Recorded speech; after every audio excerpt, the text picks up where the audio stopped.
Modern যুগের একটি মেয়ে বসের কাজের চাপে মারা গিয়ে টাইম ট্রাভেল করে পৌঁছে যায় প্রাচীনকালে, কিন্তু সেখানে সে ছিল একজন বিধবা এবং তার ছিল একটি অ্যাডপ্টেড ছেলে। কিভাবে প্রাচীনকালে গিয়ে মেয়েটি সার্ভাইভ করবে এবং তার স্বামী কি আদৌ মারা গেছে, সেই নিয়েই আজকে একটা মজাদার historical time travel drama explain করব। তাহলে চলো শুরু করা যাক। আর শুরু করার আগে তোমরা কিন্তু সাবস্ক্রাইব করতে একদম ভুলো না।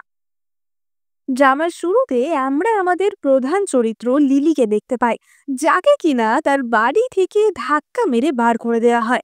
এবার সেই মুহূর্তেই লিলি টাইম ট্রাভেল করেছিল। এবার লিলি তো উঠে বুঝতে পারে না যে এটা কি হচ্ছে এবং সে কোথায় আছে। এবং তার চোখের সামনে আমরা মার্কিউস জেফরিকে দেখতে পাই, যে কিনা লিলির স্বামী অ্যালেক্সের কাকা ছিল। এবার মার্কুইস জেফরি তো বলে যে তোমার বর যুদ্ধক্ষেত্রে মারা গেছে এবং সে মারা যাওয়ার আগে তোমাদের বিয়ে নাকচ করে দিয়ে গেছে, অর্থাৎ তোমাদের বিয়ে ক্যান্সেল করে দিয়ে গেছে। সুতরাং তোমাকে এই বাড়ি থেকে বার করে দেওয়া হবে। এবার লিলি তো চেঁচিয়ে ওঠে যে ভগবান, এটা আমার সাথে কি হচ্ছে। এবং আমরা দেখতে পাই যে লিলি মডার্ন যুগে একটি কর্পোরেট অফিসে কাজ করত এবং তার কাজের প্রচন্ড প্রেশার ছিল। তার বস সব সময় তাকে কাজের জন্য নানা রকম চাপ দিতে থাকতো এবং এই কাজের চাপে পড়েই মডার্ন ওয়ার্ল্ডে লিলি মারা গেছিল এবং সে পৌঁছে গেছিল প্রাচীন জীবনে। এবার লিলি তো মনে মনে ভাবে যে এটা কি আমি কোনো স্বপ্ন দেখছি, নিশ্চয়ই কোনো স্বপ্নই হবে। এবং সে সামনে একটি সিংহের স্ট্যাচু দেখতে পায়। লিলি ভাবে যে এক্ষুনি আমি এই স্ট্যাচুতে গিয়ে ধাক্কা মারলেই আমার ঘুম ভেঙে যাবে এবং সে নিজের মাথা ঠোকার জন্য স্ট্যাচুর দিকে ছুটে যায়। কিন্তু তখনই মার্কুইস জেফরি তার লোকদের বলে যে এই কি দেখছো, ওকে থামাও। এবং তার সৈন্যরা লিলিকে ধরে নেয় এবং সেখানেই আমরা তাদের অ্যাডপ্টেড ছেলে পিটারকে দেখতে পাই। মার্কুস জেফরি বলে যে একটা বিধবা বউ, তাদের আবার একটা অ্যাডপ্টেড ছেলে। তোমরা এখন কোথায় যাবে সে নিয়ে আমার চিন্তা করার কিছু নেই, যেখানে খুশি যাও। এবং পিটার তখনই বলে ওঠে যে আমার বাবা মারা গেছে বলে ভেবো না যে তুমি যা বলবে আমি তাই করতে রাজি হয়ে যাব, আমি তোমার সাথে থাকবো না। লিলি তো মনে মনে ভাবে যে এইটা আবার কেমন বাচ্চা। একে তো আমি এখানে এসে ফেসে গেছি যেখানে কিনা আমার বর মারা গেছে, তার মধ্যে আমাকে বাড়ি থেকে বার করে দিয়েছে, আবার তার মধ্যে আমাকে এরকম অ্যাডোলেসেন্ট একটা ছেলের সাথে ডিল করতে হবে। এবং লিলি মনে মনে ভাবে যে ঠিক আছে, এমনিও তো আমি বাচ্চাটাকে চিনি না, সুতরাং ওর মতো রাস্তায় যাক, আমি আমার দিকে যাব। এবং লিলি সেখান থেকে চলে যাচ্ছিল, কিন্তু তখনই লিলির সিস্টেম সেখানে হাজির হয়। অর্থাৎ প্রাচীনকালের সিস্টেম লিলির সাথে কমিউনিকেট করে এবং সিস্টেমটি বলে যে লিলি, তুমি যদি ভবিষ্যতে ফিরে যেতে চাও তাহলে তোমাকে 10 মিলিয়ন টাকা রোজগার করতে হবে এবং এই টাকা তুমি কিভাবে রোজগার করবে সেটাও আমি তোমাকে বলে দেব। তুমি পিটারের পিছনে যেই পয়সাটা খরচা করবে সেটাই তোমার কাছে 10 গুণ হয়ে ফিরে আসবে। এবার এই কথা শুনে লিলি বুঝতে পারে যে তার মানে পিটারকে তো হাতছাড়া করা যাবে না। এবং সে মনে মনে ভাবে যে 6 বছর ধরে আমি ওই খরুস বসের অ্যাসিস্ট্যান্ট ছিলাম, আর আমি একটা বাচ্চাকে হ্যান্ডেল করতে পারবো না। সে পিটারের হাত ধরে বলে যে আমার খিদে পেয়েছে, চলো আমরা নুডলস খেতে যাই। এবং তারা একটি দোকানে নুডলস খেতে আসে। এবার লিলির কাছে তো সেই মুহূর্তে খুবই কম টাকা ছিল এবং সে খুঁজে খুঁজে কোনো রকমে 10টা টাকা বার করে নিজের মাথার চুল থেকে, পায়ের জুতো থেকে, যেখানে যেখানে সে টাকা লুকিয়ে রেখেছিল সেখান থেকে। এবং সেই টাকা দোকানদারকে দেওয়ার পরই পিটার সেই নুডল খায় এবং সঙ্গে সঙ্গে লিলির কাছে 10 টাকা 10 গুণ অর্থাৎ 100 টাকা হয়ে ফিরে আসে। লিলি তো তার থলি খুলে দেখে যে সেখানে 100টা মুদ্রা রয়েছে এবং লিলি ভীষণই খুশি হয়। লিলি মনে মনে ভাবে যে পিটার তো তার কাছে সোনার ডিম পাড়া হাঁসের সমান। এবার সে তো পিটারকে অদ্ভুতভাবে দেখছিল এবং পিটার বলে যে তুমি আমাকে এমন করে দেখছো কেন, তুমিই কিন্তু আমাকে এখানে ডেকে এনেছো, আমার কাছে কিন্তু পে করার মতো কোনো টাকা নেই। এবং লিলি বলে যে তুমি কেন পে করবে, আমি তোমার মা, তোমার দেখভাল এবার থেকে আমিই করব। কিন্তু পিটারের এত আদিক্ষেতা পছন্দ হচ্ছিল না। পিটার মনে মনে ভাবে যে ওর হঠাৎ করে এমন কি হলো যে পুরোই বদলে গেল। এবার পরবর্তী দৃশ্যে আমরা দেখতে পাই যে লিলি তাদের থাকার জন্য একটি বাড়ি দেখতে এসেছিল এবং সে তাইফু বলে একটি লোকের থেকে একটি বাড়ি কেনার কথা ভাবে। এবার লিলির কাছে তখনও তো তেমন টাকা ছিল না, তাই জন্য সে তার হাতে থাকা জেড ব্রেসলেটটি দিয়ে একটি বাড়ি কেনে। এবার যেহেতু সে বাড়িটা পিটারের জন্যই কিনেছিল, তাই জন্য বাড়ির জন্য সে যে 50 মুদ্রা হিসেবে খরচাটা করেছিল সেটাও তার কাছে 10 গুণ হয়ে ফিরে আসে। এবং তার পকেটে চলে আসে একটি কড়কড়ে নোট। এবার লিলি তো ভীষণই খুশি হয়। সে পিটারকে বলে যে, দেখো, আমি জানি তুমি এখানের থেকেও আরো অনেক বড় বাড়িতে থাকতে অভ্যস্ত, কিন্তু আমরা তো এখন একটা ট্রানজিশনের মধ্যে আছি। পরে আমি তোমাকে আরো বড় ম্যানশনে নিয়ে যাব। এবং পিটার তো বলে যে ঠিক আছে, আমার এই বাড়িটাই পছন্দ। এবং সে বাড়ির ভিতর ঢুকে যায়। এবার আমরা সেদিন রাতের দৃশ্য দেখতে পাই। এবং আমরা দেখতে পাই যে লিলি রাতের বেলা ঘুমোচ্ছিল। এবং তখনই সে এই প্রাচীনকালের লিলির কিছু স্মৃতি দেখতে পায়। এবং সে তার স্বামী অ্যালেক্সকে দেখতে পায়। সে দেখতে পায় যে তাদের বিয়ের কিছুদিনের মধ্যেই অ্যালেক্স যুদ্ধে চলে গেছিল। এবং সে কথা দিয়েছিল যে সে ১-২ মাসের মধ্যেই ফিরে আসবে। কিন্তু তারপর আর সে ফিরে আসেনি। এবার লিলি দেখতে পায় যে প্রাচীনকালের লিলি পিটারের খাবারের সাথে কিছু ওষুধ মিশিয়ে তাকে খাওয়ানোর চেষ্টা করছিল। হয়তো প্রাচীনকালের লিলি পিটারকে মারারই চেষ্টা করছিল। এবং তাই জন্যই পিটার লিলিকে এতটা অপছন্দ করত। এবার এই স্বপ্ন দেখে লিলি তো উঠে পড়ে এবং বুঝতে পারে যে তার মানে এই কারণেই পিটার তার সাথে এমন ব্যবহার করে। এবার পরদিন সকাল হতেই লিলি পিটারের ঘরে যায় এবং সে দেখে যে পিটার ঘুমোচ্ছে। লিলি মনে মনে ভাবে যে সত্যিই তো, বাচ্চাটার ওপর দিয়ে কত কিছুই না গেছে। প্রথমত আমি ওর সৎ মা, ওর বাবা যুদ্ধে মারা গেছে, তার মধ্যে ওর সৎ মা ওকে মারার চেষ্টা করেছিল, তাহলে ও কি করেই বা ভালো থাকবে। লিলি মনে মনে ভাবে যে আসলে আমি তো কোনোদিন অ্যালেক্সের মুখটাও দেখিনি যে কেমন দেখতে। আমাদের বিয়ের কিছুদিনের মধ্যেই যুদ্ধে চলে যায়, তারপরেও মারা যায়। তাহলে আমি শুধু শুধু পিটারের ক্ষতি কেন করতে চাইবো? এবং সে পিটারের গায়ে ভালো করে চাদর চাপা দিয়ে দিচ্ছিল। কিন্তু তখনই তো পিটার উঠে পড়ে এবং চমকে উঠে বলে যে, তুমি কি করছো? তুমি বিষাক্ত একটা মহিলা, তুমি কি আমাকে মারার চেষ্টা করছো? আগেও তুমি আমাকে মারার চেষ্টা করেছিলে, কিন্তু তখন কোনো কাজ হয়নি। তুমি কি এবার অন্য পথ অবলম্বন করছো নাকি? এবার লিলি তো বলে ওঠে যে, হ্যাঁ, আমি তোমার কোনো ক্ষতি করতে চাইছি না।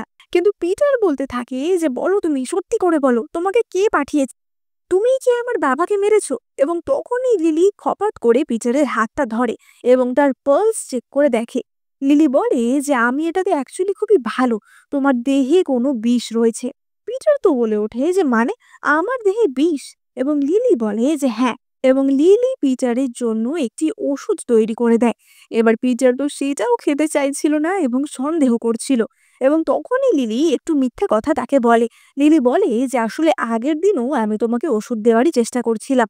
ওষুধটা খুব তেতো তো, তাই জন্য তুমি হয়তো খেতে চাইবে না। তাই আমি খাবারে মিশিয়ে তোমাকে খাওয়ানোর চেষ্টা করছিলাম। এবার পিটার তো তখনও লিলিকে বিশ্বাস করছিল না। এবং লিলি তখনই বলে যে, তোমার বাবা লর্ড অ্যালেক্স সেন, তোমার কি মনে হয় সে একটা ভুল মহিলাকে বা একটা শয়তান মহিলাকে বিয়ে করে আনবে? তোমার বাবা কি কখনো তোমাকে বলেছে যে আমি আমার ঔষধের সাহায্যে তোমার বাবার প্রাণ বাঁচিয়েছিলাম? তাই জন্যই কিন্তু তোমার বাবা আমাকে বিয়ে করেছিল। এবার এই ওষুধটা তুমি খেয়ে নাও। এবার পিটার তো একটু একটু সন্দেহ করছিল, কিন্তু তবু সে লিলির দেওয়া ওষুধটা খেয়ে নেয়। এবং ওষুধটা তো বেশ তেতো ছিল। লিলি সঙ্গে সঙ্গে পিটারের মুখে একটা লজেন্স ঢুকিয়ে দিয়ে বলে যে, এবার ঠিক আছে তো? এবং পিটার তখনই বলে যে, আমার বাবার বডি পাওয়া যায়নি ঠিকই, কিন্তু সবাই বলে যে আমার বাবা খুবই উঁচু পর্বতের চূড়া থেকে পড়ে গেছিল। সুতরাং বাবার বেঁচে থাকার কোনো সম্ভাবনা নেই। তাই তুমি ভেবো না যে তুমি আমাকে ভালোবাসলে আমার বাবা এসে তোমাকে ভালোবাসবে বা তোমাকে তার ক্রেডিট দেবে। তাই এইসব তুমি মিথ্যে মিথ্যে করে করো না। লিলি বলে যে, আমি জানি তোমার বাবা মারা গেছে, আর আমি এইসব তোমার বাবার মন রাখার জন্যও করছি না। তুমি মনে হয় জানো না যে আমিও একটি অনাথ মেয়ে। তোমার বাবাই আমাকে এই বাড়িতে এনেছিল। এখন তো আমিই তোমার পরিবার, আমি তোমার মায়ের সমান, বুঝতে পেরেছো? এবং পিটার বলে যে ঠিক আছে। এবার আমরা পরদিনের দৃশ্য দেখতে পাই এবং আমরা দেখতে পাই যে লিলি তো বাজারে চলে যায়, কারণ সে পিটারের পিছনে যত টাকা খরচ করবে সেটা তার কাছে 10 গুণ হয়ে ফিরে আসবে। এবং সে বাজার থেকে পিটারের জন্য নানা রকম জিনিস কিনতে শুরু করে দেয়। এবং সে যে সমস্ত জিনিস কেনে তার 10 গুণ ক্যাশব্যাক সে সঙ্গে সঙ্গে তার সিস্টেমের মাধ্যমে পেতে থাকে। এবার অপরদিকে আমরা পিটারকে দেখতে পাই যে পরের দিন তার স্কুলে যায় এবং সেখানে আমরা মার্কুইস জেফরির নাতি জ্যাককেও দেখতে পাই। এবার জ্যাক তো সঙ্গে সঙ্গে পিটারকে বুলি করতে শুরু করে যে তোমাদেরকে না বাড়ি থেকে বার করে দেওয়া হয়েছিল, তোমরা আবার স্কুলে এসেছো কোন সাহসে। এবং জ্যাকের সাথে সাথে অন্যান্য স্টুডেন্টরাও পিটারকে বুলি করতে শুরু করে যে তোমার জুতোটা কি নোংরা, তুমি তো এখন আর ডুকের পরিবারের অংশও নাও, তাহলে তুমি আমাদের সাথে কোন অধিকারে একসাথে পড়াশোনা করবে, তোমার আদেও এখানে আসার কোনো যোগ্যতা আছে? এবং পিটার তখনই বলে যে আমি আজকে এখানে এসেছি আমার সমস্ত জিনিসপত্র নিয়ে যেতে। জ্যাক তো বলে ওঠে যে ও, তাহলে তোমার মাথায় কিছু বুদ্ধি হয়েছে, এক কাজ করো, তুমি আমার সামনে বউ করে 3 বার আমার সামনে মাথা ছোকাও, তাহলে আমি আমাদের মাস্টারকে বলে তোমাকে এই স্কুলে পড়াশোনা করার সুযোগ এখনো দেব। এবার এই সব বলে তারা তো নানাভাবে পিটারকে বুলি করতে থাকে। এবং পিটার তখনই বলে যে জ্যাক, তুমি কি আমার পোষা কুকুর? তা না হলে তুমি সবসময় আমার পিছু নাও কেন? এবার জ্যাক তো এই কথা শুনে রেগে যায় এবং পিটারকে মারতে যায়, কিন্তু পিটার তার হাত ধরে তার হাত বেঁকিয়ে দেয়। জ্যাক চেঁচাতে থাকে যে তোমার এত সাহস, তুমি আমার সাথে এমন করছো, তোমাকে আমি এই শহর থেকে বার করে দেব, তুমি ভিক্ষা করে খেতে বাধ্য হবে। এবং তখনই সেখানে লিলি আসে এবং বলে যে ও আচ্ছা, ওই দেখি তো কে আমাদের শহর থেকে বার করে দেবে। এবং জ্যাকরা তো লিলিকেও বাজে বাজে কথা বলতে থাকে যে ও, তুমি সেই আনলাকি ব্রাইড যার সাথে কিনা বিয়ে হওয়ার পরই অ্যালেক্স মারা গেল।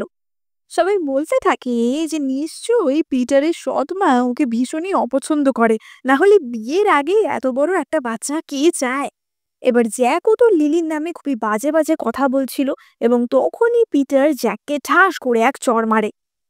জ্যাক বলে ওঠে যে তোমরা জানো না যে আমি কার নাতি, আমার কাকা এক্ষুনি তোমাদের সবাইকে এখান থেকে বার করে দেবে। এবং লিলি বলে যে তার কোনো দরকার নেই, আমরা নিজেরাই এখান থেকে চলে যাব। লিলি বলে যে তোমার কোনো চিন্তা নেই, আমি পিটারকে প্রাইভেটে পড়াশোনা করাবো, আর পিটারকে পড়াশোনা করানোর জন্য বাইরে থেকে মাস্টার বায়ু আসবে।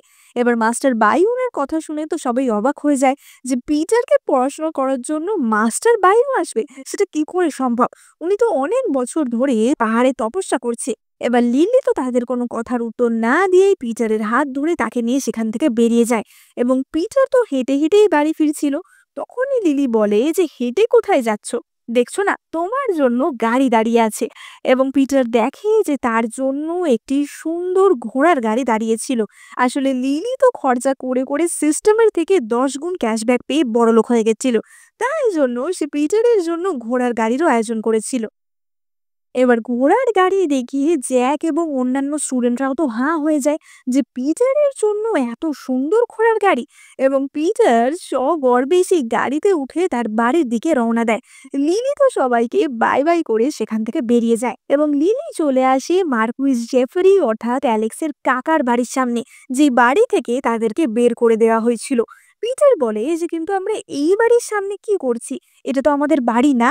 এবং লিলি বলে যে হ্যাঁ ঠিকই বলেছো, আমাদের বাড়ি হচ্ছে এর পাশের বাড়িটা, যেটা কিনা ওই ম্যানশনের থেকেও অনেক বড় একটা ম্যানশন ছিল। এবার সেই ম্যানশনের সামনে যেতেই সেখান থেকে এক দল প্রহরী বেরিয়ে আসে এবং তারা সবাই পিটার এবং লিলিকে ওয়েলকাম জানায়। এবং সেখানে আমরা বিখ্যাত শিক্ষক মাস্টার বায়ুকেও দেখতে পাই, যে কিনা পিটারের নতুন শিক্ষক ছিল। এবার তারা যখন বাড়ির ভিতরে চলে যাচ্ছিল তখনই সেখানে জ্যাক এবং অন্যান্য সেই বুলি ছেলেগুলি হাজির হয়। লিলি বলে ওঠে যে তোমরা কি সত্যি কুকুর যে আমাকে আমার বাড়ি অব্দি ফলো করছো? এবং সেই বদমাইশ বাচ্চাগুলো তো চেঁচাতে থাকে যে কেউ এখানে এসো, তাড়াতাড়ি এসো, এই বাড়িতে ভুল ভাল লোকেরা ঢুকে পড়ছে, এই বাড়িতে ডাকাতি হচ্ছে। এবং এই সব আওয়াজ শুনে পাশের বাড়ি থেকে মার্কুইস জেফরি বেরিয়ে আসে। জ্যাক বলে যে দাদু দেখো, এরা ডাকাতের মতো চোরের মতো এই বাড়িতে ঢুকে পড়ছে। জাফরি বলে যে তুমি এখানে কি করছো?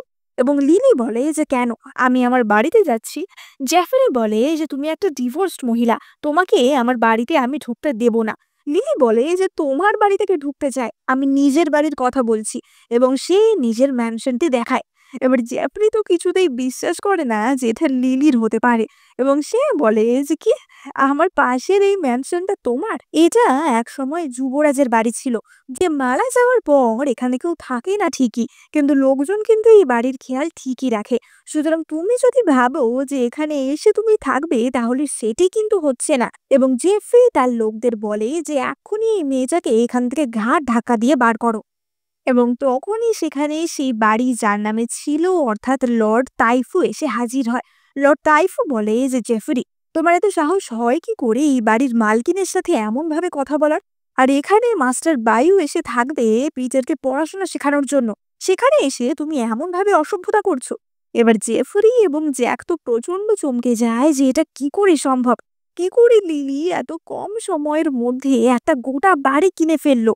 এবং লিলি তো জেফরিকে বলে যে তোমাদেরকে যেন আমি কোনোদিন আর আমার বাড়ির সামনে দেখতে না পাই, এবং সে মাস্টার বায়ু এবং লর্ড তাইফুকে নিয়ে তাদের বাড়ির ভিতরে চলে যায়।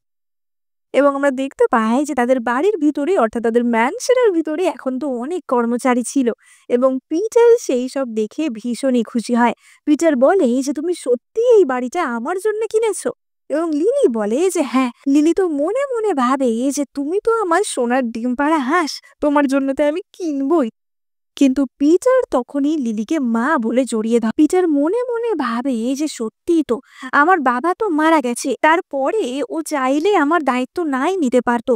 আমি তো কেবলমাত্র ওর কাছে একজন বোঝা, ও তো অন্য বিয়েও করেনি। তার মানে সত্যিই মা খুবই ভালো, আমি আগে অন্ধ ছিলাম যে ওকে খারাপ ভেবেছিলাম। এবার লিলি তো নিজের ঘরে ফিরে যায় এবং সে তার পকেট থেকে টাকা বার করে, অর্থাৎ সে যে টাকা দিয়ে এই বাড়িটা কিনেছিল সেটা তো 10 গুণ হয়ে তার কাছে ফেরত এসেছিল।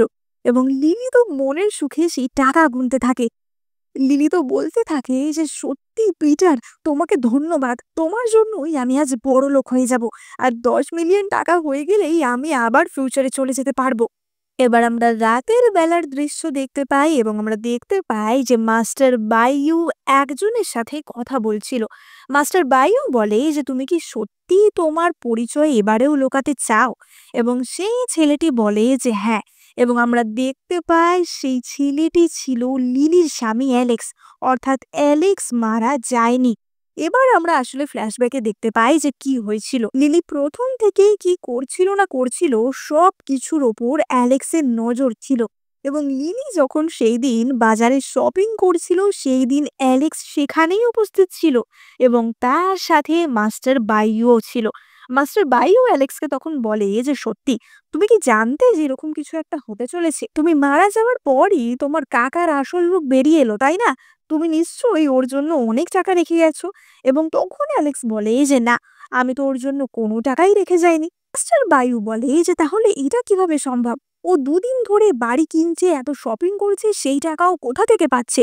অ্যালেক্স বলে যে আমি সেটা জানি না, কিন্তু আপনাকে কিছু একটা করতে হবে।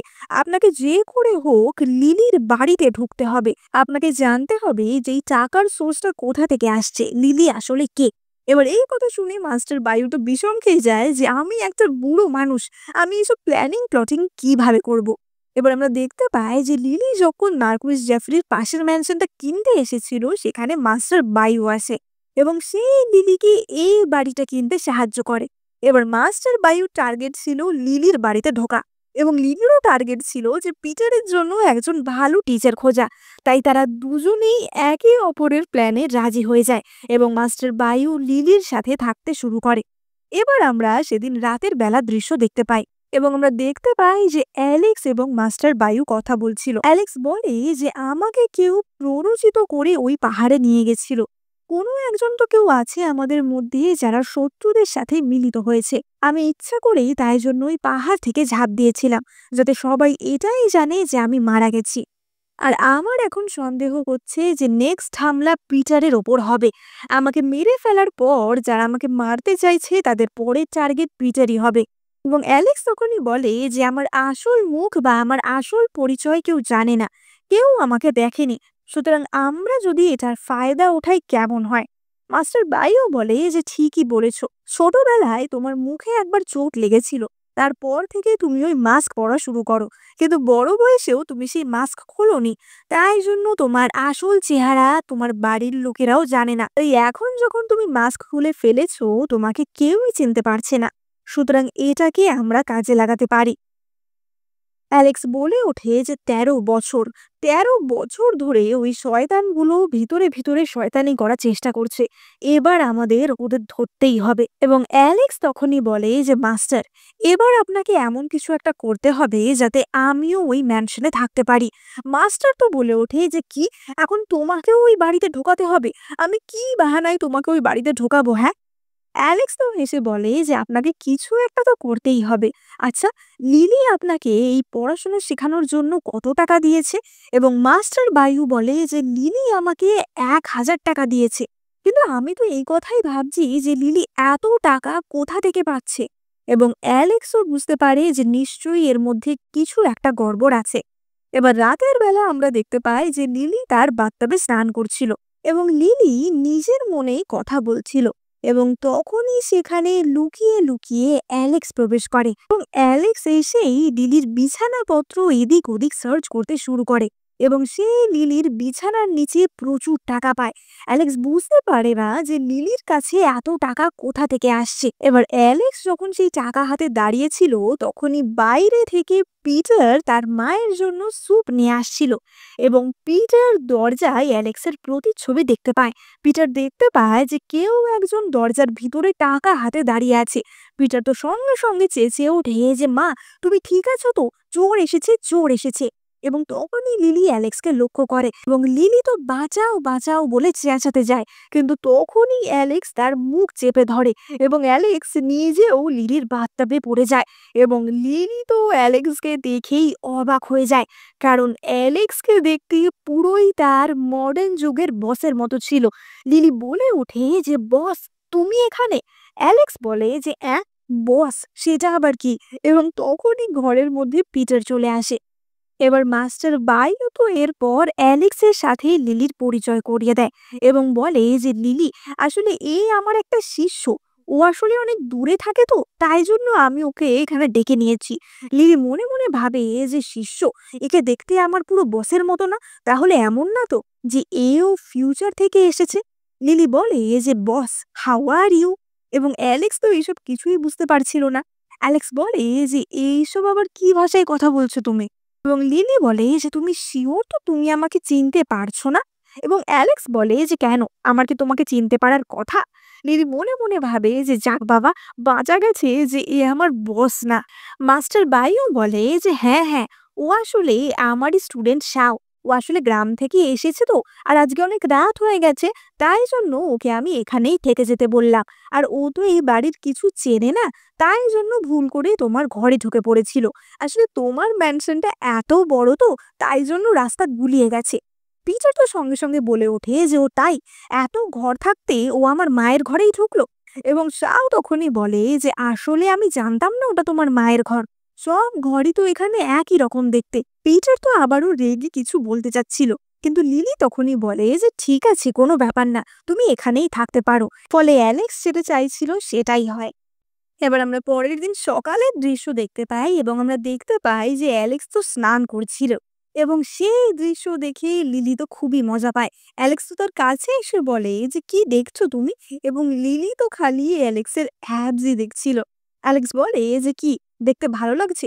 লিলি বলে ওঠে যে, "কি, তোমাকে সকালবেলা এইভাবে স্নান করতে কে বলেছে, হ্যাঁ? তাড়াতাড়ি গিয়ে জামা কাপড় পরো। আর কোনোদিন যেন এমন না দেখি যে পাবলিক প্লেসে তুমি জামা না পরে দাঁড়িয়ে আছো।" এবং এই বলে লিলি তো ছুটতে ছুটতে সেখান থেকে চলে যায়। এবার লিলি তো খেতে খেতেও অ্যালেক্সের কথাই ভাবছিল এবং সে তো চামচে কোনো খাবার তুলছিলই না, আনমনে শুধুমাত্র চামচটাই মুখে ঢোকাচ্ছিল। এবং পিটার তো তাকে বারবার ডাকছিল যে, "মা, ও মা, মা!" এবং পিটার চেঁচিয়ে ওঠে যে, "লিলি!" এবং লিলির তাতে ঘোর ভাঙে। পিটার বলে যে, "মা, তুমি ওই চিপকু লোকটাকে এখানেই থাকতে দেবে?" লিলি বলে যে, "হ্যাঁ হ্যাঁ, এখানেই থাকবে।"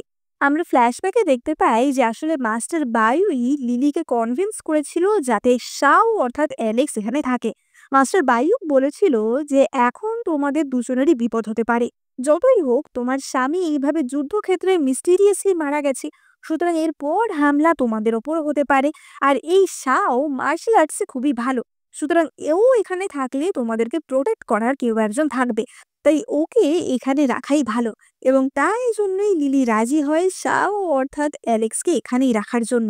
কিন্তু পিটার তো তাই শুনে বেশ রাগই করে যে ওকে এখানে রাখার কি আছে।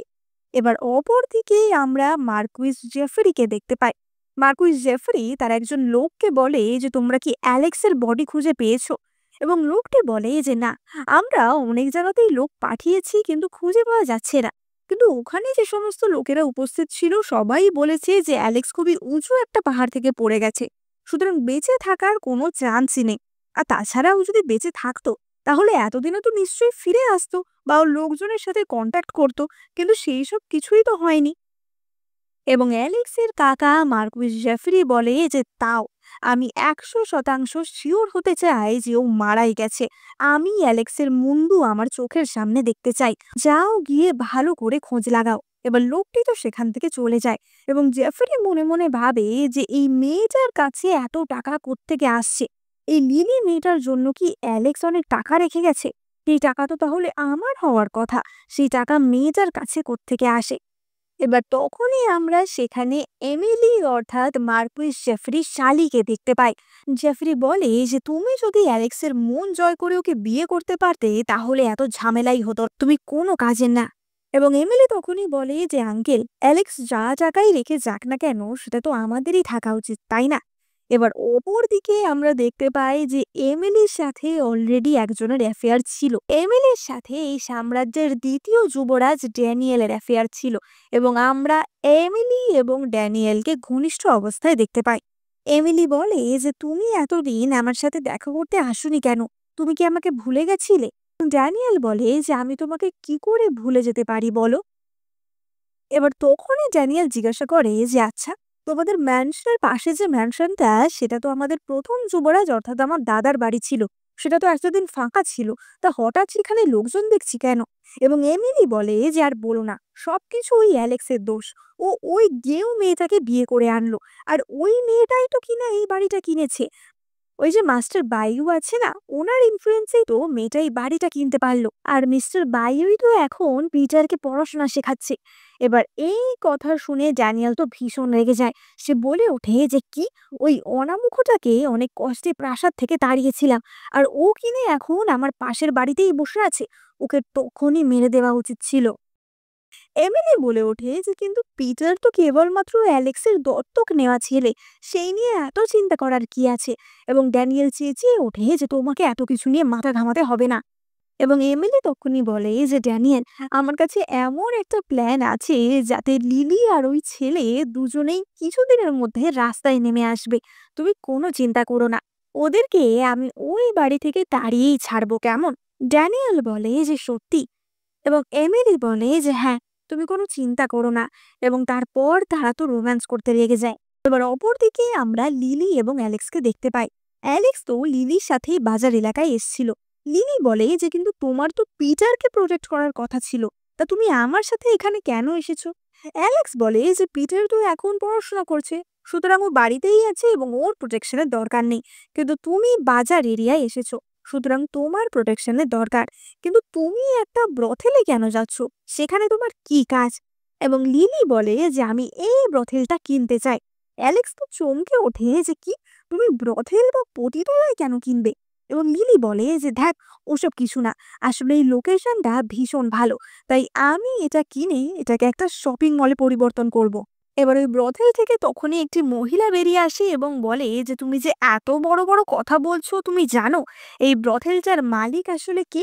এবং লিলি তখনই তার পকেট থেকে 1 মিলিয়ন টাকা বার করে দেয় এবং বলে যে মালিক যেই হোক না কেন, এই টাকাটা কি যথেষ্ট? এবার মেয়েটি তো এত টাকা দেখে চমকে যায় এবং বলে যে ঠিক আছে, আমি এক্ষুনি আমাদের ম্যানেজারকে ডেকে আনছি। এবার অ্যালেক্স তো তখনই বলে যে তুমি এখানে দাঁড়াও, আমি ভিতরে গিয়ে দেখে আসছি যে ব্যাপার স্যাপার কি। এবং অ্যালেক্স ভিতরে গিয়ে সেই মহিলাটিকে বলে যে তোমাদের মালিকের কাছে আমাকে নিয়ে চলো। মহিলাটি বলে যে তোমাকে মালিকের কাছে আমি নিয়ে যেতে পারবো না, কারণ কারোর সাথে দেখা করানোর অনুমতি নেই। এবং অ্যালেক্স তখনই তার শিল মুহূর্তে মহিলাটিকে দেখায়। মহিলাটি তো সেটা দেখে ভীষণই চমকে যায় এবং অ্যালেক্সকে তাদের মালিকের কাছে নিয়ে যায়। এবং সেখানে আমরা এই ব্রথেলের মালিক পলকে দেখতে পাই।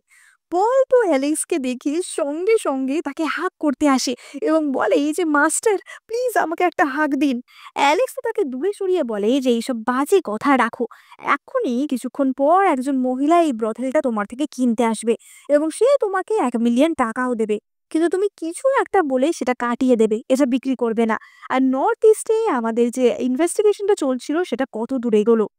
এবং পল বলে যে আমরা ইনভেস্টিগেশন করে যে জানতে পেরেছি সেখান থেকে আপনার কাকা জেফরিরই নাম উঠে আসছে। এবং অ্যালেক্স বলে যে ও একটা গাধা, ও জানে না যে ওকে বলির পাঁঠা হিসেবে ব্যবহার করা হচ্ছে। ওর পিছনে কারা আছে সেটাকেই আমাকে খুঁজে বার করতে হবে। আর যে লোকটা আমাকে হামলা করেছিল তার হাতে একটা ট্যাটু ছিল, সুতরাং সেই লোকটাকে খুঁজে বার করা জরুরি। এবার অন্যদিকে আমরা দেখতে পাই যে ব্রথেলের মহিলাটি লিলিকে সেখান থেকে তাড়িয়ে দেয় এবং সে বলে যে আমাদের মালিক এই ব্রথেল বেচতে রাজি না, সে তুমি যত টাকাই দাও না কেন।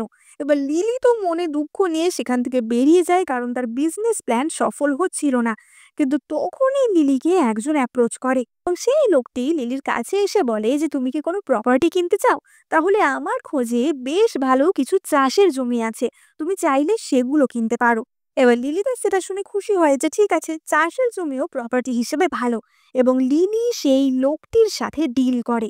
লিলি তার জমানো 1 মিলিয়ন টাকা সেই লোকটিকে দিয়ে দেয় এবং তার বদলে কিছু চাষের জমি কেনে। এবার লিলি তো মনে মনে ভাবে যে আমি তো এবারে 1 মিলিয়ন টাকা খরচা করেছি, তাহলে নিশ্চয়ই আমি এর 10 গুণ টাকা ফেরত পাবো, মানে 10 মিলিয়ন। আর 10 মিলিয়ন পেলেই আমি আবার ভবিষ্যতে চলে যেতে পারবো।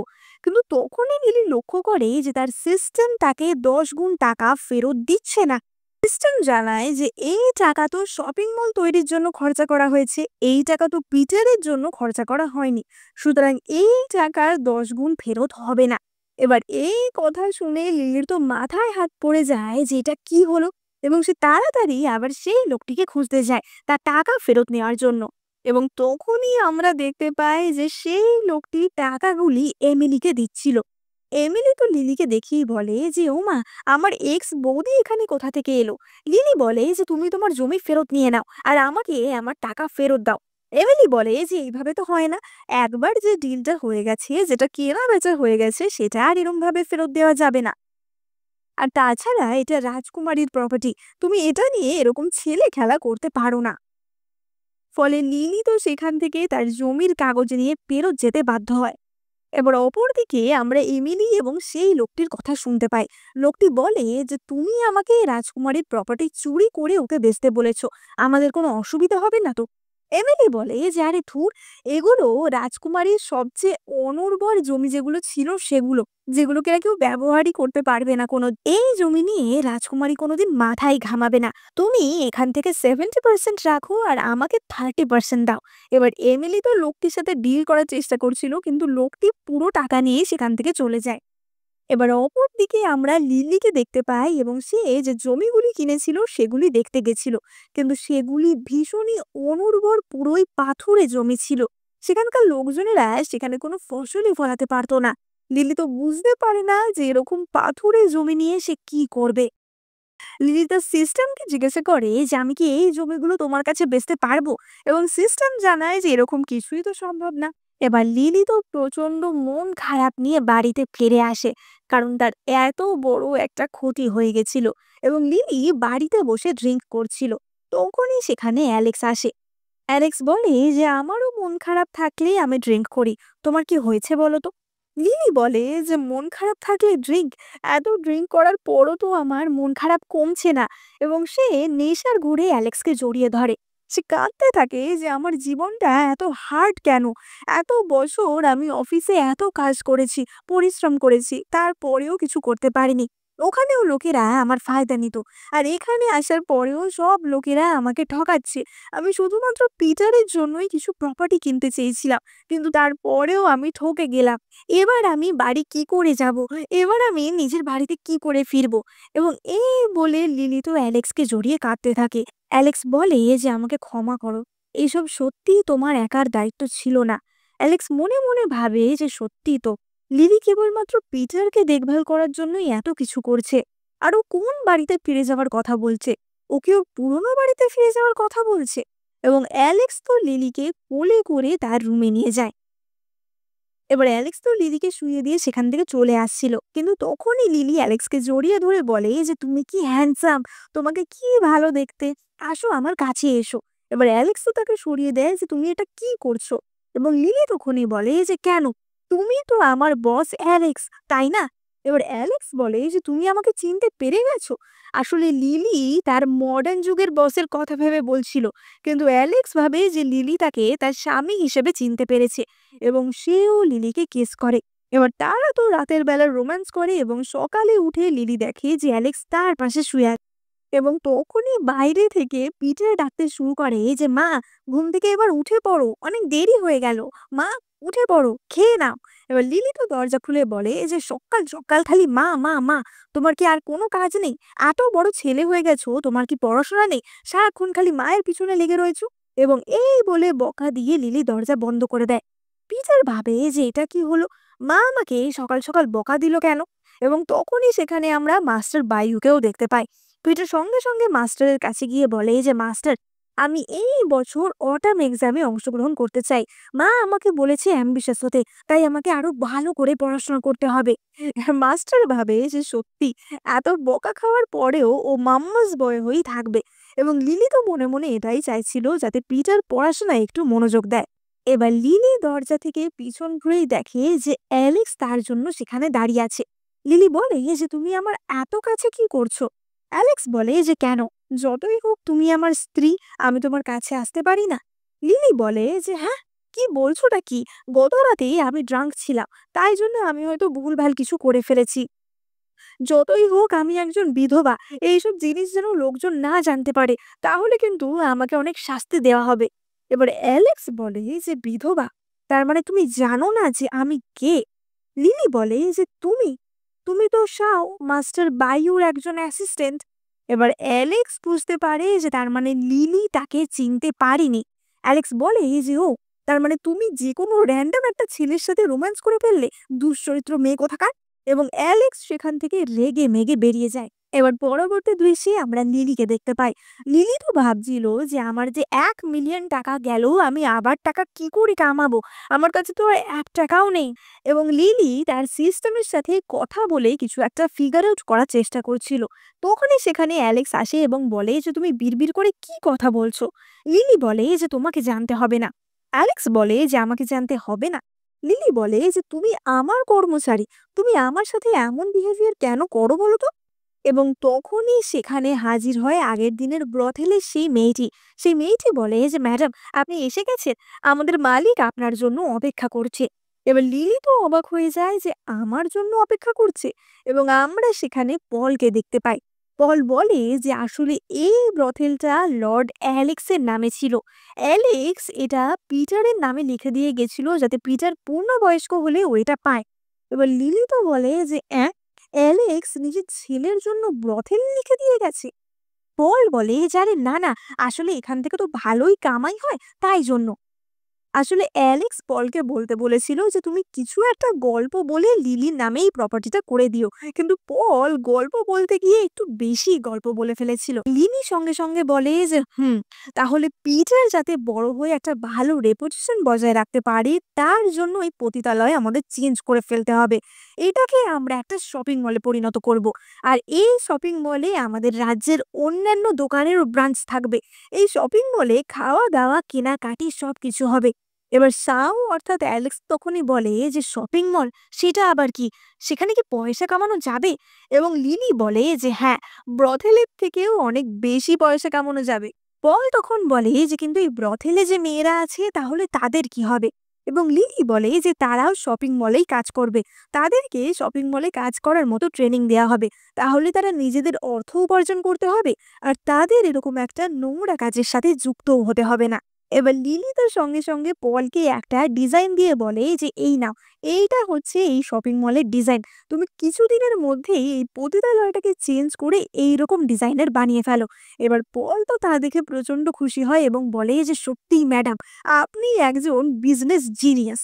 এবার আমরা দেখতে পাই যে কিছুদিনের মধ্যেই লিলির নতুন শপিং মলের গ্র্যান্ড ওপেনিং হয় এবং সেখানে প্রচুর লোকের ভিড় হয়। লিলি তো খুবই কম দামে নানা রকমের জিনিস যেমন মেকআপ, জামা কাপড় আরো অনেক কিছু বিক্রি করছিল। আসলে লিলি তার সিস্টেমের সাহায্যে মডার্ন যুগে এইসব কি করে বানায় তার ফর্মুলা শিখে নিয়েছিল এবং সেই সমস্ত জিনিসগুলো তাই জন্য সে সস্তায় পুরনো যুগে বেচতে পারছিল। এবং লিলির সবচেয়ে বেস্ট সেলিং আইটেম ছিল তার পারফিউম। সে সবাইকে শেখায় যে কিভাবে এই লিকুইড পারফিউমটা ব্যবহার করা যাবে এবং প্রাচীনকালের মহিলাদের মধ্যে পারফিউমের কনসেপ্টটা ভীষণই ফেমাস হয়। এবার দিন শেষে লিলি তো হিসাব করতে বসেছিল যে তার কত টাকার ব্যবসা হলো। পল অ্যালেক্সকে বলে যে স্যার, ম্যাডাম কিন্তু একদম দারুণ, উনি একদিনে যা লাভ করেছেন আমাদের 1 মাসে তাই লাভ হতো। এবং তখনই অ্যালেক্স বলে যে আচ্ছা, সেই ট্যাটুওয়ালা লোকটাকে কি খুঁজে পাওয়া গেছে যাকে খোঁজার কথা আমি বলেছিলাম? এবং পল বলে যে না, তাকে এখনো খোঁজা যায়নি, সমস্ত সাম্রাজ্যেই তাকে খোঁজা হয়েছে, কোথাওই পাওয়া যায়নি, কেবলমাত্র রাজমহলে খোঁজা বাকি আছে, এখন একমাত্র সেখানেই তাকে পাওয়া গেলে পাওয়া যেতে পারে। এবার তখনই পিটার সেখানে ছুটতে ছুটতে আসে এবং বলে যে মা, মা, একটা ভীষণ বাজে ব্যাপার হয়েছে, তুমি তাড়াতাড়ি চলো। লিলি তো বলে ওঠে যে কি হয়েছে, এবং পিটার জানায় যে সামনের মার্কেটেই তোমার মতো একটা শপিং মল ওরা খুলেছে এবং সেখানে আমাদের থেকেও সস্তায় জিনিসপত্র দিচ্ছে, ওরা আমাদের সমস্ত কাস্টমার চুরি করে নিচ্ছে। এবার এই কথা শুনে লিলি তো প্রচন্ড অবাক হয়ে যায় এবং বলে যে এক্ষুনি চলো। এবং তারা সেখানে গিয়ে দেখে যে সেখানে আসলে মার্কুইস জেফরি আর এমিলি লিলির মতোই শপিং মল খুলেছিল। পিটার তো সঙ্গে সঙ্গে ভীষণ রেগে যায় এবং বলে যে আমার মাকে কপি করা, আমি এক্ষুনি গিয়ে ওদের সাথে ঝগড়া করব। এবং লিলি তখনই বলে যে তার কোনো দরকার নেই, কপিক্যাটরা সবসময় কপিক্যাটই থাকে, আর একটা ভালো জিনিস হলে সেটা 10টা কপি তো বের হবেই, কিন্তু তুমি কোনো চিন্তা করো না, আমরা প্রমাণ করে দেব যে আসলে আমরাই 1 নম্বর। এবং তখনই সেখানে আমরা রাজকুমার ড্যানিয়েলকেও দেখতে পাই এবং অ্যালেক্স ড্যানিয়েলকে দেখতে পাই। অ্যালেক্স মনে মনে বলে যে এবার আমরা দেখব যে আসল কালপ্রিট কে। এবং অ্যালেক্স তো ড্যানিয়েলের ওপর ফলো রেখেছিল এবং সে দেখে যে রাতের বেলা শত্রুপক্ষের কিছু লোক ড্যানিয়েলের ঘরে তার সাথে দেখা করতে এসেছিল। অ্যালেক্স বুঝতে পারে যে তার মানে ড্যানিয়েল কোনোভাবেই সবকিছুর সাথে যুক্ত। অপরদিকে আমরা লিলির শপিং মলের দৃশ্য দেখতে পাই। লিলি তো পরের দিন তার শপিং মলের এক্সপিরিয়েন্সকে আরো ভালো করে তোলার জন্য, আরো এঙ্গেজিং করে তোলার জন্য একটা লটারি হুইলের বন্দোবস্ত করে। যার যেখানে নিশানা লাগবে সে সেই অফারটা পাবে। এবার এই অফারের পিন হুইল দেখে সমস্ত মেয়েরা তো প্রচন্ড খুশি হয় এবং প্রথম জনই নিশানা লাগিয়ে 50% ডিসকাউন্ট পেয়ে যায়। লিলি বলে যে যাক, এবার তুমি তোমার সমস্ত বান্ধবীদেরও নিয়ে আসো, তারা সকলেও তাহলে এই ভালো ভালো অফার এনজয় করতে পারবে। এবং সেই মেয়েটি তো ছুটে যায় অন্যান্য মহিলাদের ডাকার জন্য। এবার লিলির এখানে এত ভালো অফার চলার জন্য অপরদিকে এমিলিদের শপিং মলে তো কেউ আসছিল না। তখনই এমিলি সেই মহিলাটিকে দেখে যে কিনা তার অন্যান্য বান্ধবীদের নিয়ে লিলির মলের দিকে ছুটে যাচ্ছিল। এমিলি বলে যে তুমি কোথায় যাচ্ছ, এবং মহিলাটি বলে যে লিলির মলে আজকে দারুণ অফার, তাই জন্য আমরা সবাই মিলে সেখানেই যাচ্ছি। এমিলি তো চেষ্টা করে তাদেরকে নিজের দোকানে নিয়ে আসার জন্য, কিন্তু তারা তো বলে যে না না, আমরা এখন এখানে যাব না, এবং তারা ছুটতে লিলির ওখানে চলে যায়। এবার এমিলি তো ভাবে যে এখানে এমন কি হচ্ছে যে সবাই ওখানে যাচ্ছে, এবং সে নিজেও লিলির দোকানে আসে। সে লিলির দোকানে এসে দেখে যে লিলি তখন আরো নতুন নতুন অফার দিচ্ছে। লিলি বলে যে আজকে সবচেয়ে বেশি যে খরচা করবে তাকে ফ্রিতে বিউটি ট্রিটমেন্ট দেয়া হবে, এবং সে তো পলের মুখে শীট মাস্ক লাগিয়ে দেখাচ্ছিল যে কি ট্রিটমেন্ট দেয়া হবে। এবং তখনই ড্যানিয়েল এসে এমিলিকে বলে যে তুমি না বলেছিলে লিলিকে পথে আনবে, তুমি এমন কাজবাজ করছো তাতে 2 দিন পর তোমাকেই পথে বসতে হবে। এবার এমিলি তো তোতলাতে থাকে যে সে কি বলবে, এবং ড্যানিয়েল বলে যে তোমাকে দিয়ে কোনো কাজ হবে না, আমাকে অলরেডি কেউ লক্ষ্য করে ফেলেছে, কালকে রাতেই কেউ আমার ঘরে এসেছিল এবং কিছু চুরি যায়নি, এই ব্যাপার নিয়ে তোমাকে আর কিছু করতে হবে না, এবার আমি ব্যাপারটা হ্যান্ডেল করব। কিছুদিন পরই রাজকুমারীর জন্মদিন, লিলিকে ওই জন্মদিনে ডাকা হবে এবং তারপর আমি ওকে জেলে পচাবো। এবার অন্যদিকে আমরা লিলিকে দেখতে পাই এবং পলকে দেখতে পাই। পল লিলির জন্য একটা খুব সুন্দর কাঁচের তৈরি বোতল এনেছিল এবং পল বলে যে ম্যাডাম, আপনি কি করে জানলেন যে ওই পাথরগুলো থেকে এইরকম একটা কাঁচের বোতল পাওয়া যাবে? এবার আমরা দেখতে পাই যে লিলি আসলে তার দুর্ভাগ্যকে কিভাবে ব্যবহার করেছিল। লিলি একদিন সিস্টেমে দেখছিল যে কি কি জিনিস কিভাবে বানানো যায়, অর্থাৎ মডার্ন যুগের বিভিন্ন জিনিস বানানোর ফর্মুলা। এবার সেখানের বহু জিনিস তো সে আগেই বানিয়ে শপিং মলে বেচছিল, এবং তখনই সে লক্ষ্য করে যে কাঁচের বোতল কিভাবে বানানো যাবে। কোন পাথর থেকে কাঁচ বানানো যাবে। এবং তখনই সে বুঝতে পারে সে যে অনুর্বর জমিটি কিনেছিল সেটা আসলে একটা কোয়ার্টজ পাথরের খনি। সুতরাং সেখান থেকে পাথর নিয়ে খুব সহজেই কাঁচের তৈরি জিনিস বানানো যাবে। এবং তেমন করেই লিলি এই সুন্দর পারফিউমের বটলগুলো বানিয়েছিল। এবার তখনই অ্যালেক্স এসে লিলিকে খবর দেয় যে রাজকুমারী আনপিং তাকে তার জন্মদিনে নিমন্ত্রণ করেছে। লিলি তো বলে যে বাহ, এটা তো খুবই সম্মানের কথা। এবং অ্যালেক্স বলে যে তা বটে, কিন্তু আমার কিছু একটা সন্দেহ হচ্ছে। আমার মনে হয় এর মধ্যে কিছু একটা ট্র্যাপ রয়েছে। লিলি বলে যে তাহলে তুমি আমার সাথে যাবে আমাকে প্রোটেক্ট করার জন্য, কিন্তু তোমাকে কি ওখানে ঢুকতে দেবে? এবং অ্যালেক্স অর্থাৎ শাও বলে যে আমাকে ঢুকতে দেবে না এমন কোনো জায়গা এখানে নেই। এবার রাজকুমারীর তরফ থেকে ফর্মালি লিলিকে ইনভিটেশন লেটার পাঠানো হয়। এবং তখনই পল তাকে বলে যে আসলে রাজকুমারী মনে হয় কিছু একটা এজেন্ডা নিয়ে তোমাকে ইনভাইট করেছে। লিলি বলে যে কিন্তু আমি তো রাজকুমারীকে চিনিও না। এবং পল তখন বলে যে আসলে রাজকুমারী অনেক দিন ধরেই অ্যালেক্সকে পছন্দ করত, কিন্তু অ্যালেক্স কখনোই তাকে বিয়ে করতে রাজি হয়নি। এবার লিলি তখনই বলে যে সে না হয় বুঝলাম, কিন্তু রাজকুমারের বার্থডেতে যাওয়া মানে আমাদের দোকানের প্রমোশন করা, সুতরাং সেখানেই আমাকে যেতেই হবে। এবার লিলি বলে যে পল, এই কাচের শিশিটা তুমি এমিলিকে বেচবে 1 মিলিয়ন টাকায়। এবার পল তো বলে যে 1 মিলিয়ন টাকা? আমি মানছি এই বোতলটা দেখতে সুন্দর, কিন্তু তা বলে এটা 1 মিলিয়ন টাকায় কি কিনবে? লিলি বলে যে তুমি কোনো চিন্তা করো না, এটার ভেতর আমি পারফিউম ভরে দেবো। আর তুমি এমিলিকে একটা গল্প দিয়ে দেবে যে এটা একটা খুবই রেয়ার জিনিস, এটা অন্য একটা সাম্রাজ্য থেকে এসছে, এরকম জিনিস এই সাম্রাজ্যে পাওয়াই যায় না, এটা কোনো সাধু আশীর্বাদ স্বরূপ পাঠিয়েছে। এই সমস্ত ঢপের গল্প দিয়ে তুমি 1 মিলিয়ন টাকায় এটা এমিলিকে বেচবে। এবার পল তো সেই বোতল নিয়ে চলে যায়। পল বলতে থাকে যে এরা বড় বউ দুজনেই দেখছি ভীষণ কমপ্লিকেটেড মাইন্ডেড। এবার আমরা রাজকুমারী আনপিং এর জন্মদিনের দৃশ্য দেখতে পাই। এবং আমরা সেখানে এমিলিকে দেখতে পাই। এমিলি তো রাজকুমারীর জন্য উপহার স্বরূপ সেই কাঁচের শিশিটাই এনেছিল, যেটা কিনা লিলি তাকে 1 মিলিয়ন টাকায় ঢপের গল্প দিয়ে বেচেছে। এমিলি বলতে থাকে যে এই জিনিসটা ভীষণ রেয়ার, এটা অন্য একটা সাম্রাজ্য থেকে এসছে। এবং রাজকুমারীও সেই শিশি হাতে ভীষণই অবাক হয়ে যায়। এবার তখনই একজন মহিলা বলে ওঠে যে এমিলি, তুমি যে বলছো এটা ভীষণ রেয়ার সেটা সত্যি, কিন্তু এটা একমাত্র আছে এমন কিন্তু না। এই বোতল তো আমি লিলির শপিং মলেই দেখেছি। এমনকি এই বোতল তো একটা আমার নিজের কাছেই আছে। এবং আমন্ত্রিত অপর একটি মহিলাও দেখায় যে তার কাছেও সিমিলার দেখতে একটা বটল রয়েছে।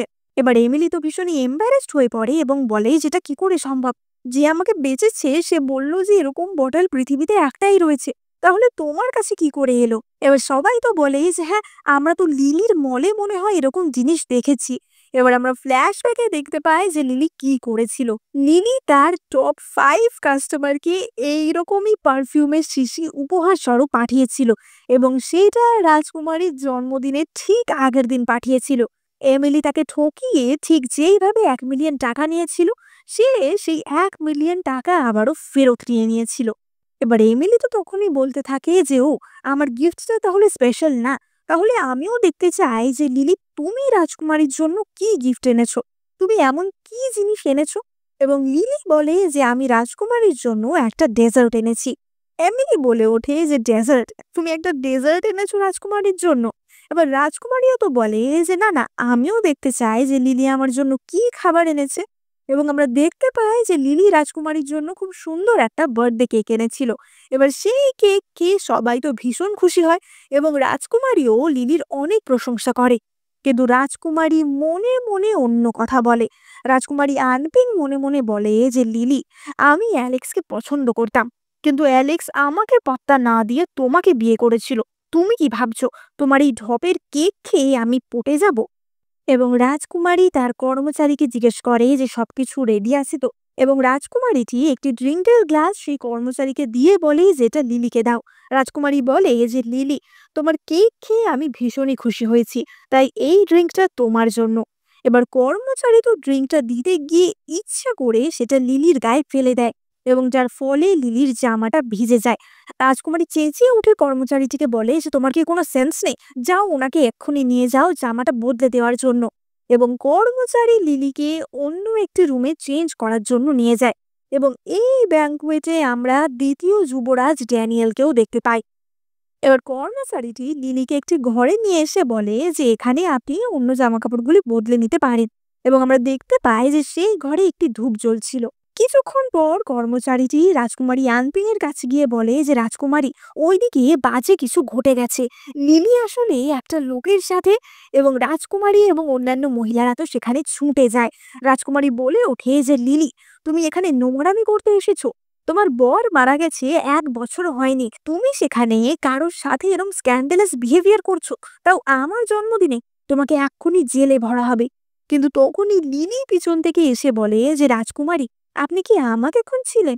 রাজকুমারী বলে ওঠে যে তুমি এখানে? এবং লিলি বলে যে কেন, আমার কি অন্য কোথাও থাকার কথা ছিল? আসলে আমার গাড়িতেই একটা এক সেট জামা কাপড় রাখা ছিল, তাই জন্য আমি আমার গাড়িতেই চেঞ্জ করতে গেছিলাম। এবার রাজকুমারী তো সঙ্গে সঙ্গে বলে যে তাহলে এখানে কারা আছে? এবং বিছানার চাদর তুললে দেখা যায় যে সেখানে রাজকুমার ড্যানিয়েল এবং তার সাথে এমিলি ছিল। সবাই বলে ওঠে যে তাহলে কি যুবরাজ এমিলির সাথে কিছু একটা লটর ঘটর করছে? এবং রাজকুমারী বলে যে বাহ ড্যানিয়েল, কি ভালো কাজটাই না তুমি করলে। এবং তারা সবাই সেখান থেকে রেগে মেগে বেরিয়ে যায়। এমিলি তো ড্যানিয়েলকে ধরে বলতে থাকে যে ড্যানিয়েল, আমাকে ফাঁসানো হয়েছে, বিশ্বাস করো, এখানে আমার কোনো দোষ নেই। ড্যানিয়েল এমিলির হাত সরিয়ে দিয়ে বলে যে তুমি একদম চুপ করো। এমিলি বলতে থাকে যে এইসব লিলি করেছে। এবং ড্যানিয়েল বলে যে লিলি, তুমি দাঁড়াও খালি, তোমাকে আমি মজা দেখাচ্ছি। এমিলি তো বলে ওঠে যে দিদি, আমি তোমাকে ছাড়বো না। এবং লিলি তখনই বলে যে তুমি আমাকে ছাড়বে না? তোমার এই দুর্দশার জন্য যদি কেউ দায়ী হয়ে থাকে সেটা তুমি নিজে। তুমি নিজেকে দায়ী করো, কারণ তুমি একটা গাধা। তুমি আমাকে ফাঁসানোর চেষ্টা করেছিলে, আর তুমি কি ভাবছিলে যে আমি ফাঁসা অবধি অপেক্ষা করব? তুমি কি ভেবেছো তুমি কি কি করেছো আমি জানি না? এবং এমিলি তখনই বলে যে আমি কি করেছি, আমি কিছুই বুঝতে পারছি না। এবং লিলি বলে যে তুমি ভেবো না যে আমি জানি না যে তুমি আমার আর পিটারের ক্ষতি করার চেষ্টা করেছো। যারা পিটারের ক্ষতি করার চেষ্টা করবে তাদের কাউকেই কিন্তু আমি ছাড়বো না। এবং এই বলে লিলি তো রেগে মেগে সেখান থেকে চলে যায়। এবার আমরা ফ্ল্যাশব্যাকে দেখতে পাই যে তখন আসলে কি হয়েছিল। কর্মচারীটি লিলিকে এই ঘরে রেখে এখান থেকে চলে যায়। লিলি তো সঙ্গে সঙ্গে মুখে রুমাল চাপা দিয়ে নেয়। এবং আমরা দেখতে পাই যে তখনই অ্যালেক্স সেখানে অজ্ঞান অবস্থায় এমিলিকে নিয়ে আসে এবং এমিলিকে বিছানায় রেখে দেয়। এবার তারপরই ড্যানিয়েল এই ঘরে এসেছিল এবং সেই অ্যাফ্রোডিসিয়াক ধূপের প্রভাব ড্যানিয়েলের ওপর হয়, ফলে সে এমিলির সাথে গিয়ে রোম্যান্স করতে শুরু করে। এবার যেহেতু তাদের আগে থেকেই একটা সম্পর্ক ছিল, সুতরাং কেউ কাউকে বাধা দেয় না এবং লিলি আর অ্যালেক্স সেখান থেকে ভালোভাবে বেরিয়ে আসতে পারে। এবার এইসব ঘটনা হয়ে যাওয়ার পর লিলি আর অ্যালেক্স তো ফিরে যাচ্ছিল, কিন্তু তখনই তাদেরকে ড্যানিয়েল এবং রাজকুমারী আটকায়। ড্যানিয়েল বলে ওঠে যে লিলি, তোমার এত সাহস, তুমি কি ভেবেছো তুমি আমাকে ফাঁসিয়ে এখান থেকে চলে যেতে পারবে? ভুলে যেও না যে এটা রাজকুমারীর ম্যানশন। এবার লিলি তো বলে ওঠে যে রাজকুমার, আপনি কি বলছেন? আমি একটা সাধারণ মহিলা, আমি আপনাকে কি করেই বা ফাঁসাবো? এবং ড্যানিয়েল তখনই বলে যে লিলি, তুমি তো তোমার বডিগার্ডকে নিয়ে এখানে এসেছো, ওখানে তোমার সেই পিটার ছেলে বেঁচে আছে কিনা সেটা কি তুমি আদেও জানো? এবং লিলি তখনই বলে যে আচ্ছা, তার মানে তুমি জেফরির সাথে মিলিত হয়ে পিটারকে বিষক্রিয়া করিয়েছিলে, তুমি ওকে মারার চেষ্টা করছিলে, কিন্তু কেন? আচ্ছা, তোমরাই অ্যালেক্সকে ওই পাহাড়ের ধারে নিয়ে যেতে বাধ্য করোনি তো? ড্যানিয়েল বলে যে বাহ, তুমি তো খুব বুদ্ধিমান, তুমি সব কিছু বুঝে গেছো, কিন্তু তাতেও কি কোনো লাভ আছে? তোমার কাছে কি কোনো প্রমাণ আছে? লিলি তো বলে ওঠে যে রাজকুমারী আনপিং, আপনি তো অ্যালেক্সকে পছন্দ করতেন, তা আপনি কেন এই প্ল্যানিং এ অংশগ্রহণ করবেন? এবং তখনই আনপিং বলে ওঠে যে তুমি একটা গাধা, তুমি বোঝো না, অ্যালেক্স যদি আমার হতে না পারে তাহলেও কারুর হবে না, তার চেয়ে ওর মরে যাওয়া ভালো। এবং লিলি তখনই বলে যে অ্যালেক্স আপনার সাথে থাকার থেকে মরে যাওয়াটাই বেশি ভালো মনে করেছে।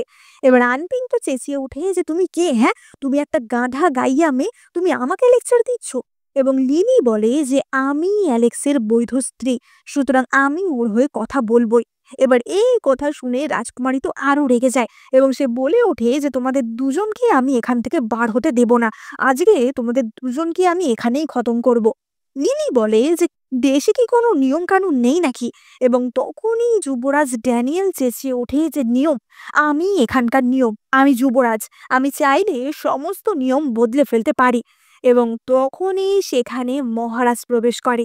মহারাজ বলে যে ও তাই, আমার উপস্থিতিতেও কি কেউ এমন কথা বলতে পারবে? এবার মহারাজ আসার সাথে সাথেই সকলে তো বউ করে এবং মহারাজ অ্যালেক্স এবং লিলিকে উঠে দাঁড়াতে বলে। ড্যানিয়েল তো বলে ওঠে যে বাবা, আমি কিছু বুঝতে পারছি না যে এখানে কি হচ্ছে। মহারাজ বলে যে বুঝতে পারছো না, তাহলে আমি তোমাকে ভালো করে বোঝাচ্ছি। এবং মহারাজ তখনই সেই লোকটিকে ডেকে আনে, অর্থাৎ যেই লোকটি কিনা এমিলির সাথে মিলিত হয়ে সেই জমিগুলো বেচেছিল। আমরা বুঝতে পারি যে এই লোকটাই ছিল সেই লোকটা যাকে কিনা অ্যালেক্স খুঁজছিল, অর্থাৎ যার হাতে সেই ট্যাটু ছিল। ড্যানিয়েল বলে ওঠে যে আমি তো কিছুই বুঝতে পারছি না, এসব কি হচ্ছে। এবং অ্যালেক্স তখনই তার মুখোশটি পরে দেখায়।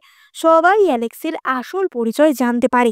রাজকুমারী আনপিং বলে ওঠে যে অ্যালেক্স, তুমি এখনো বেঁচে আছো? অ্যালেক্স বলে যে তুমি একদম চুপ করো। ড্যানিয়েল বলে ওঠে যে তুমি এখনো বেঁচে আছো। এবং আমরা বুঝতে পারি যে অ্যালেক্স এই দিন ইচ্ছা করেই বাড়ির বাইরে ছিল, কারণ অ্যালেক্স জানতো যে সে না থাকলে পিটারকে মারার চেষ্টা হবে এবং পিটারকে মারার জন্য এই লোকটাকে পাঠানো হবে। তাই এই লোকটাকে হাতে নাতে ধরার জন্যই অ্যালেক্স সেই দিন বাড়ির বাইরে ছিল। এবং আমরা এটাও জানতে পারি যে পিটারের আসল পরিচয় কি। পিটার আসলেই অ্যালেক্সের ছেলে নয়, পিটার এই সাম্রাজ্যের প্রথম যুবরাজের ছেলে, অর্থাৎ ড্যানিয়েলের দাদার ছেলে। ড্যানিয়েলের দাদা মারা যাওয়ার পর পিটারের প্রাণের ওপর খুবই বিপদ নেমে আসে, কারণ ভবিষ্যতে তারই রাজা হওয়ার কথা। তাই জন্য মহারাজ পিটারকে অ্যালেক্সের কাছে সরিয়ে দেয়, তার দত্তক পুত্র হিসেবে মানুষ করার জন্য, যাতে পিটার সেফ থাকে।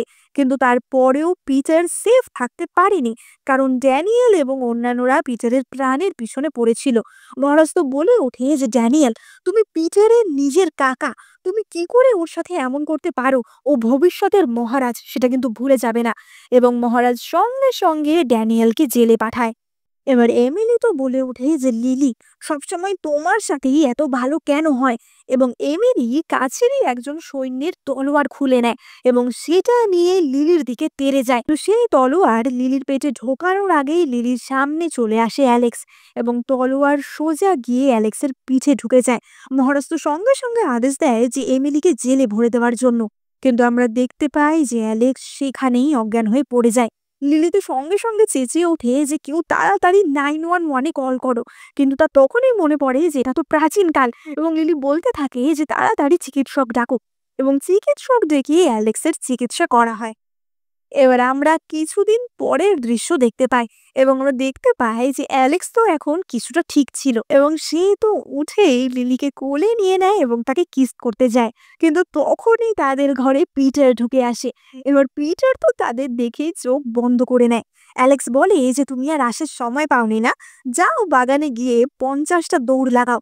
এবং পিটার তো সেখান থেকে চোখ বন্ধ করেই ওইভাবে বেরিয়ে যায় এবং অ্যালেক্স মন ভরে লিলিকে কিস করে। এবার আমরা পরবর্তী দৃশ্যে দেখতে পাই যে ড্যানিয়েলকে ধরিয়ে দেওয়ার জন্য মহারাজ তো লিলিকে 1 মিলিয়ন স্বর্ণমুদ্রা পুরস্কার হিসেবে দিয়েছিল। লিলি বলে যে এখন আমার কাছে অনেক টাকা আছে। এবার অ্যালেক্স তাকে জিজ্ঞাসা করে যে কিন্তু তুমি প্রথম থেকেই এত টাকা কামানোর জন্য আগ্রহী কেন? এবং লিলি মনে মনে ভাবে যে কারণ আমি আমার বাড়ি ফিরে যেতে চাইছিলাম, আমি আবার আমার সময় ফিরে যেতে চাইছিলাম, কিন্তু এখন আমি বুঝতে পারছি যে এটাই আমার বাড়ি। এবং লিলি তখন বলে যে কারণ আমি তোমার খেয়াল রাখতে চাই। এবং অ্যালেক্স বলে যে ঠিক আছে, তাহলে এখন থেকে আমি তোমার পার্সোনাল বডিগার্ড। এবার অ্যালেক্স তো লিলিকে জিজ্ঞাসা করে যে আচ্ছা, ওই দিন যে তুমি আমাকে চিনতে পেরে গেছিলে সেটা কি করে চিনলে? তুমি তো কোনোদিন আমাকে মাস্ক ছাড়া দেখোইনি। এবং লিলি বলে যে আমি যদি বলি যে আমি তোমাকে আগের জন্মেই চিনতাম, তাহলে কি তুমি বিশ্বাস করবে? এবং অ্যালেক্স বলে যে নিশ্চয়ই করব। এবং এই বলে সে আবারও লিলিকে কিস করতে যাচ্ছিল, কিন্তু তখনই সেখানে আবারও পিটার চলে আসে।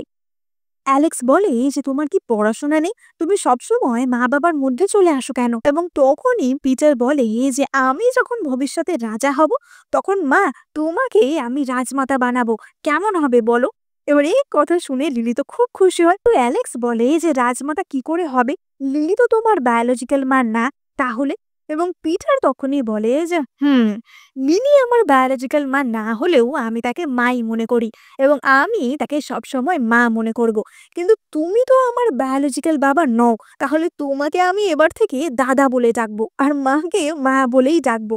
এবার এই কথা শুনে অ্যালেক্স তো ভীষণ খচে যায় এবং বলে যে, "কি? এইটুকু পুচকে এত বড়, বড় কথা?" এবং পিটার সেখান থেকে ছুটতে পালায়। এবং আমরা দেখতে পাই যে তারা ৩ জন ভীষণই আনন্দে, ভীষণই খুশিতে এইভাবেই দিন কাটাচ্ছিল। পিটারকে তারা নিজের সন্তানের মতোই বড় করছিল। লিলি বলে যে, "এইভাবেই আমি আমার এই পুরো জীবনটা কাটাতে চাই।" এবং অ্যালেক্স বলে যে, "শুধু এই জীবনটা কেন? এর পরেও যদি কোনো জন্ম থেকে থাকে, আমি তোমার সাথে এইভাবেই কাটাতে চাই।" লিলি বলে যে, "আর পরের জন্মে যদি তুমি আমাকে খুঁজে না পাও তাহলে?" এবং অ্যালেক্স বলে যে, "চিন্তা করো না। পরের জন্মে তুমি যেখানেই থাকো না কেন, আমি তোমাকে ঠিকই খুঁজে বার করব।" এবং তখনই লিলির জ্ঞান ফেরে মডার্ন যুগে এবং আমরা দেখতে পাই যে হসপিটালে লিলি অ্যাডমিট ছিল। অর্থাৎ ওভারওয়ার্কের ফলে সে যে অসুস্থ হয়ে পড়েছিল, তারপর সে প্রাচীন যুগে চলে গেছিল। এবং এইসব ঘটনার পর সে আবারও মডার্ন যুগে ফিরে আসে এবং লিলি চোখ খুললেই দেখে যে তার চোখের সামনে অ্যালেক্স, অর্থাৎ তার বস অ্যালেক্স। অ্যালেক্স তার হাত ধরে বসে আছে। লিলির মনে পড়ে যায় প্রাচীন কালের অ্যালেক্সের বলা কথাগুলো, অর্থাৎ পরের যে কোনো জন্মে অ্যালেক্স তাকে ঠিকই খুঁজে নেবে এবং অ্যালেক্স তাকে সত্যিই খুঁজে নিয়েছে। এবং আমরা বুঝতে পারি যে সেখান থেকে মডার্ন যুগে লিলি আর অ্যালেক্সের রোম্যান্সের কাহিনীও শুরু হয় এবং এখানেই আমাদের এই কিউট ড্রামাটা শেষ হয়। তো তোমাদের এই ড্রামার এন্ডিংটা কেমন লাগলো? মডার্ন যুগে ফিরে আসার এই টুইস্টটা তোমাদের ভালো লেগেছে কিনা কমেন্ট করে জানাতে একদম ভুলো না। ড্রামাটা ভালো লাগলে লাইক, কমেন্ট, শেয়ার, সাবস্ক্রাইব এক্ষুনি করে দিও। এই চ্যানেলে আমি তোমাদের জন্য অনেক চাইনিজ ড্রামা এক্সপ্লেন করে থাকি। তাই তোমরা চটপট সাবস্ক্রাইব করে নোটিফিকেশন বাটনটা অন করে দিও। দেখা হবে পরের ভিডিওতে।